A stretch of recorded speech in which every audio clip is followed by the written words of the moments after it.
So next வந்து properties of salt. நம்ம எப்படி ஆசிட் பேஸுக்கு பார்த்தோமோ அதே மாதிரி என்ன பண்ணுறோம், சால்ட்டுக்கும் என்னென்ன ப்ராப்பர்ட்டிஸ்ன்னு சொல்லிட்டு பார்ப்போம்.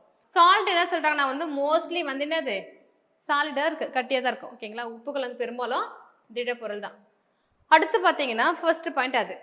ரெண்டாவது என்ன சொல்கிறாங்க, எப்போ அது மெல்ட் ஆகும் அப்படின்னா வந்து மெல்ட் ஆசிலஸ் பாயில் வந்து ஹை டெம்பரேச்சர். உப்பு வந்து அதிகமான வெப்பநிலையில் சரி ஹை டெம்பரேச்சரில் உருகவும் செய்து கொதிக்கவும் செய்து அப்படின்னு சொல்கிறாங்க. ரெண்டாவது பாயிண்ட்.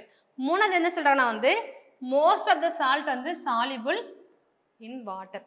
மோஸ்ட்லி சால்ட் எல்லாம் பண்ணோம் நம்ம மோஸ்ட்லி சால்ட் எங்கே இருக்கிற கடல் வட்டத்தில் இருக்கிறோம் இல்லையா, அப்போ மோஸ்ட்லி வந்துன்னா வாட்டர் சாலிபிள்.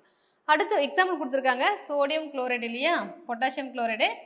சோடியம் குளோரைடு என்ன சொல்கிறாங்க அப்படின்னா வந்து வாட்டர் சாலிபிள், அது நீரில் கரையக்கூடிய உப்புகள்னு சொல்லிட்டு சொல்லலாம். பொட்டாசியம் குளோரைடுன்னு சொல்லலாம், சோடியம் குளோரைடு சொல்லலாம். ஓகேங்களா. அடுத்து பார்த்தீங்கன்னா வந்து சில்வர் குளோரைடு இருக்கு இல்லையா, ஸோ இது ஞாபகம் வச்சுக்கோங்க. சில்வர் குளோரைடு வந்து இன்சாலிபிள் இன் வாட்டர்.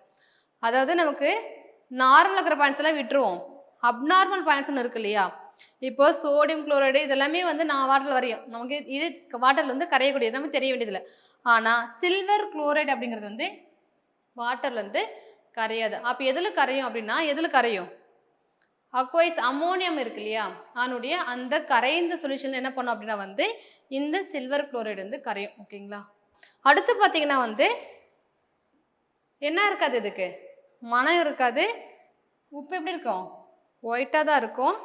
அது வந்து என்ன ஒவ்வொன்றுமே ஒரு டிஃப்ரெண்ட் ஷேப்பில் இருக்கு இல்லையா, அந்த கிறிஸ்டல் மாதிரி வந்து ஒவ்வொருமே டிஃப்ரெண்ட் ஷேப் இருக்குன்னு சொல்கிறாங்க. ஓகேங்களா.